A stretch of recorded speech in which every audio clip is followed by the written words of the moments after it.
বাঙালি খানায় সবাইকে স্বাগত জানাই। আপনারা তো অনেকভাবে চিকেন রান্না করে খেয়েছেন। আজকে আমি শীতের কমলা লেবু দিয়ে চিকেন রান্না করব। একবার আমার মতন করে সহজ পদ্ধতিতে আপনিও শিখে নিতে পারবেন ছোট ছোট টিপস সহ। খেতে কিন্তু খুবই সুস্বাদু হয়েছিল। তবে আমি এত তেল মশলা কম দিয়ে কিভাবে চিকেন রান্না করলাম শীতের কমলা লেবু দিয়ে, চলুন সেটা একবার দেখে নেওয়া যাক ভিডিওর মাধ্যমে। আশা করছি আজকের ভিডিওটি আপনাদের ভালো লাগবে। সকল বন্ধুদের কাছে অনুরোধ করছি সম্পূর্ণ ভিডিওটি দেখার। এখানে আমি 800 গ্রাম মাংস আগে থেকে ধুয়ে লবণ, হলুদ আর বেশ কিছুটা কাঁচা সর্ষের তেল মাংসর গায়ে লাগিয়ে রেখে দিয়েছি। 30 মিনিটের জন্য মাংসগুলোকে রেস্টে রেখে দেব।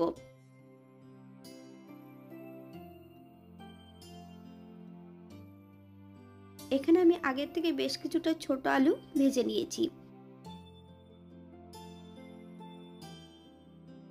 একই তেলে রান্না করব। ফোড়নে রেখেছি সাদা জিরে, একটা তেজপাতা। ফোড়ন থেকে সুগন্ধ বেরোলে বেশ কিছুটা পেঁয়াজ অ্যাড করব।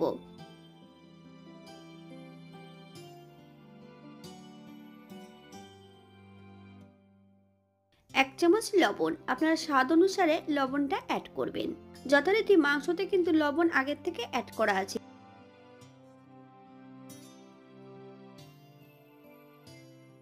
বেটে রাখা রসুন, আমি কিন্তু রসুনটা 80% বেটে নিয়েছি, আপনারা এর থেকে কম বেশি বেটে নিতে পারেন।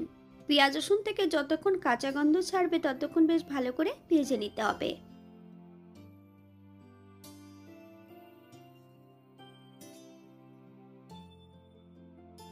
বাঙালি রান্নার ঘরোয়া উপকরণ দিয়ে আপনাদের যদি রান্নাগুলো পছন্দ হয় তাহলে চ্যানেলটি সাবস্ক্রাইব করে দিয়ে পাশে থাকবেন।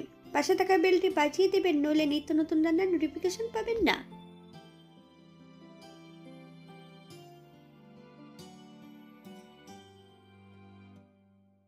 পেঁয়াজ রসুন ভাজার এই পর্যায়ে অ্যাড করব বাটা মশলা। আদা, জিরে, ধনে একই সঙ্গে বেটে রেখেছি, সম্পূর্ণ বাটা মশলাটা অ্যাড করব।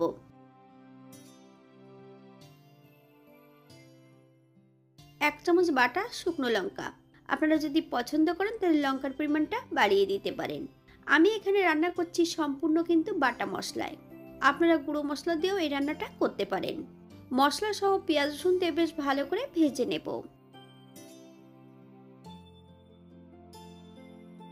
এই পর্যায়ে অ্যাড করব হাফ চামচ হলুদ গুঁড়ো,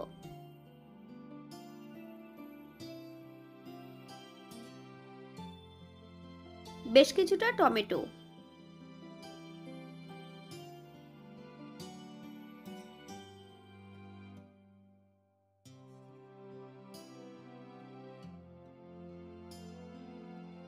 এই পর্যায়ে মশলা দেওয়া বাটি থেকে বেশ কিছুটা জল অ্যাড করব। মশলাটা বেশ ভালো করে কষিয়ে নিতে হবে, অথবা মশলা থেকে যতক্ষণ তেল না ছাড়ছে ততক্ষণ বেশ ভালো করে মশলাটা কষিয়ে নেব।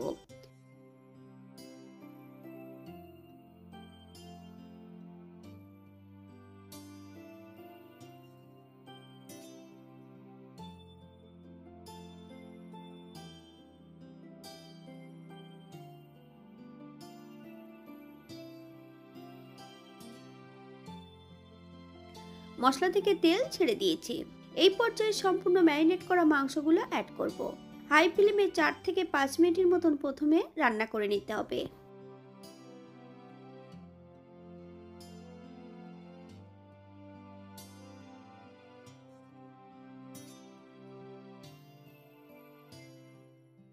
পাঁচ মিনিট পর মিডিয়াম আঁচে 7 থেকে 8 মিনিটের জন্য ঢাকা দিয়ে রেখে দেব।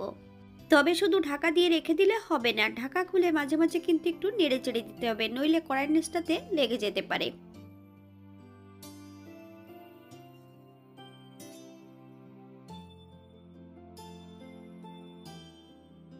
8 মিনিট পর আবারও বেশ ঢাকা খুলে মাংসটা ভালো করে কষিয়ে নেব।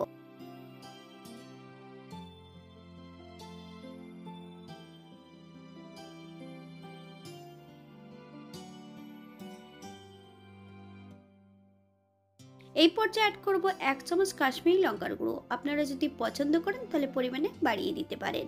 রান্নার মাঝপথে যদি কাশ্মীরি লঙ্কার গুঁড়োটা অ্যাড করা হয় তাহলে তরকারির রংটা কিন্তু আরো বেশি সুন্দর হয়।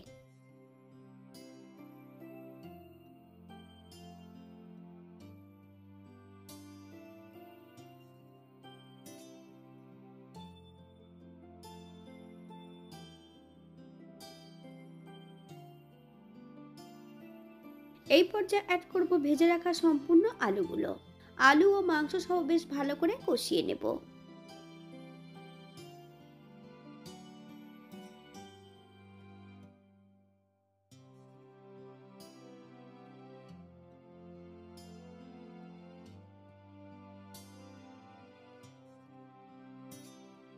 এখানে আমি একটা কমলা লেবুর জুস বানিয়ে নেব। সম্পূর্ণ কমলা লেবুর জুসটা অ্যাড করব। তবে গ্যাসের ফ্লেমটা কিন্তু আমি লোতে রেখেছি।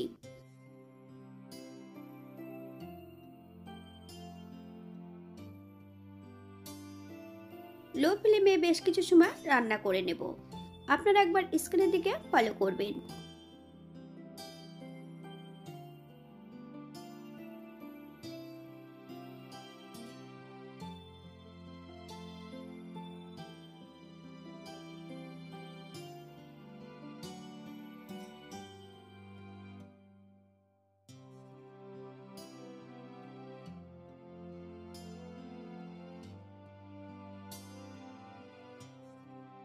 এই পর্যায়ে আমি গ্রেভির জন্য 2 কাপ গরম জল অ্যাড করব।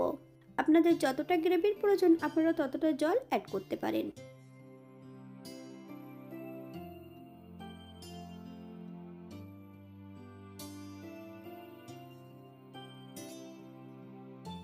পাঁচ থেকে 7 মিনিটের জন্য মিডিয়াম আঁচে ঢাকা দিয়ে রেখে দেব, যাতে মাংস ও আলুগুলো সেদ্ধ হয়ে যায়।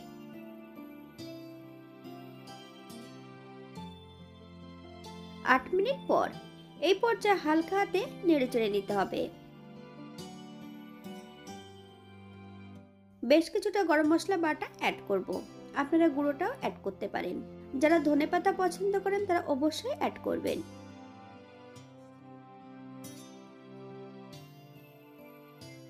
গ্যাসের ফ্লেমটা অফ করে দিয়ে 5 মিনিটের জন্য স্ট্যান্ডিং টাইম দেব।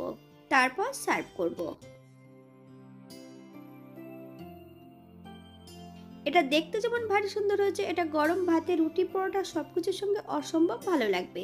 আপনারা বাড়িতে একবার একই পদ্ধতিতে বানিয়ে নেবেন, তবে কিন্তু খেতে খুবই সুস্বাদু হয়েছিল।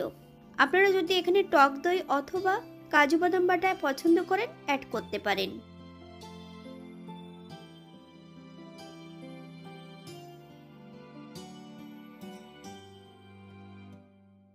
আজকের ভিডিওটি এই পর্যন্ত। সবাই সুস্থ থাকবেন, ভালো থাকবেন। অন্যদিন নতুন রেসিপি নিয়ে আপনাদের সামনে আবার আমি হাজির হব। নতুন ও পুরনো সকল বন্ধুদের অসংখ্য ধন্যবাদ ভিডিওটি দেখার জন্য।